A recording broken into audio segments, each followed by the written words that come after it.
Modifying airline fittings for model engineering use. To supply compressed air for model steam engines on the bench, I would normally use thick-walled silicone rubber tubing, but this is dangerous when used at higher pressures. In this video I show some simple and more sensible alternatives. Question: why should silicone rubber tubing handling high air pressure be dangerous? Well, the answer is simple. Because it balloons out and explodes with an almighty bang that makes your ears whistle for a while. Or probably much worse, as the silicone rubber becomes a larger diameter, instead of exploding, it blows off the pipe. Either way, it's dangerous, so I'm going to show a much better way of supplying my models on the workbench with high-pressure compressed air. First, I bought some commercial, professional airline fittings. But these are too big and clumsy for what I need, so the simple answer is to modify them. What I'm doing here is modifying the adapter which is currently screwed into the fitting. This is not a precision job, but I'll try and keep it tidy. I started off by turning away the outside thread, then I thought, well, this is foolish, so I used a parting tool and parted the whole thing off in one go. For this job I'm using a really thin parting tool. It's very small and very useful. I often use it for making piston ring grooves in pistons. Once I'd turned off the threaded bit, and you may think, well, why didn't I leave the threaded bit on? I'm going to thread the hole in the fitting, 3/8 by 32 threads per inch, which is quite a fine thread. But cutting this thread on the inside of an existing thread would make the part weak. Here, by the way, I'm using a file in the lathe to remove any rough edges. Before any anal viewers comment, yes, I am aware that this is not running perfectly true. It really doesn't matter for this type of job. Besides, the thread adapter, which is a commercial part, currently fitted into the airline fitting, is not very concentric to start with. What I need to do now is drill out the centre of the fitting, tapping size for 3/8 by 32 threads per inch. But I'm only going to cut the thread in the large hexagon part, so the rest of the fitting will be strong. This is a very simple job and I don't really need to cover it, but I will anyway. After drilling the hole, tapping size for 3/8 by 32, I used a 3/8 by 32 tap. I cut the thread using the power of the lathe, and I also withdrew the tap using the power of the lathe. These days I do have to speed up operations because, owing to my health issues, I'm a little bit concerned.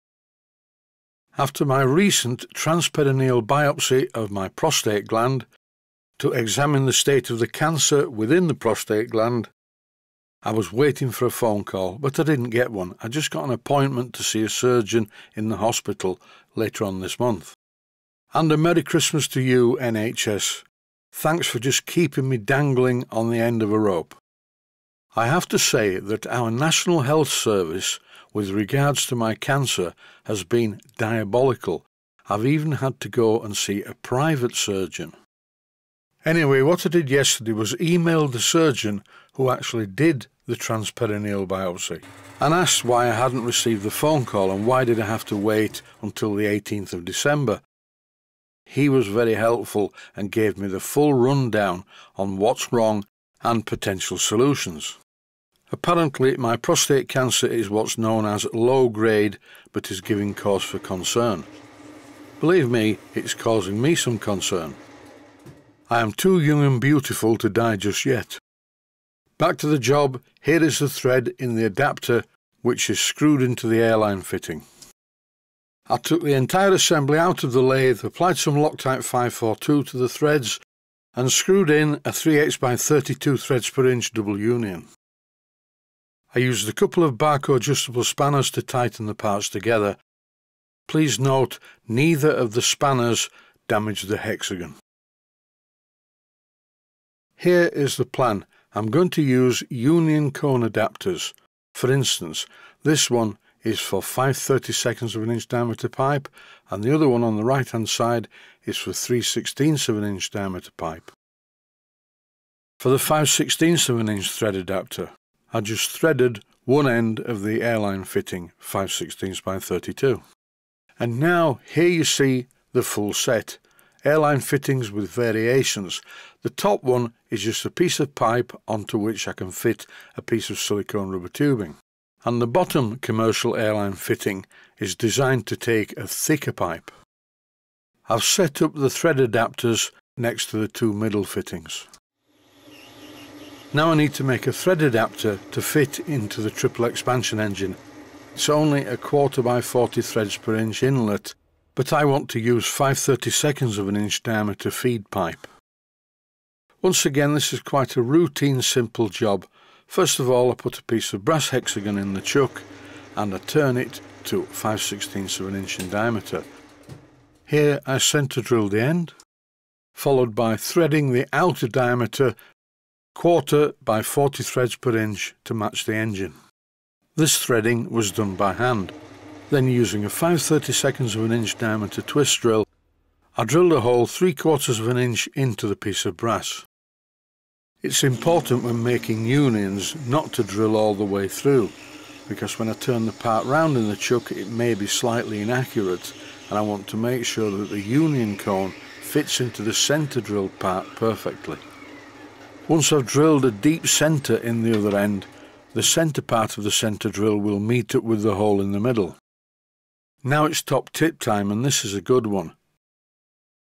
Usually when I'm threading or rethreading union adapters in the lathe, I will fit a union nut in the chuck and screw the part into that, but that's not the most accurate way to do it. This is a much better way to do it.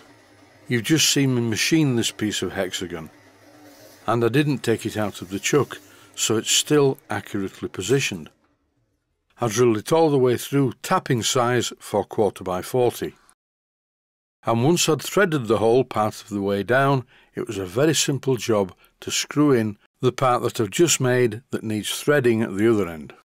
I have no financial connection with the company who make these spanners, but once again, as always, I use it to tighten the nut. They are very well made items. Nothing like the ones you get in Christmas crackers. I've turned the outer diameter to 5/16 and here I'm centre drilling the end. As I mentioned earlier, the centre drill will eventually break into the hole that had already drilled 3/4 of the way through. Here's a finished double union adapter for the triple expansion engine. I just need to unbolt it and clean it up. I'm just about ready to go with this. I've fitted the part that I've just made into the end of the piece of pipe with the silver soldered unions on each end.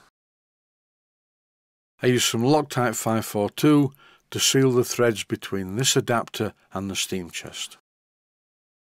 All I need to do now, using the piece of pipe and the 5/16 by 32 threads per inch adapter, is connect it to the engine and turn on the compressed air, and this is what happens.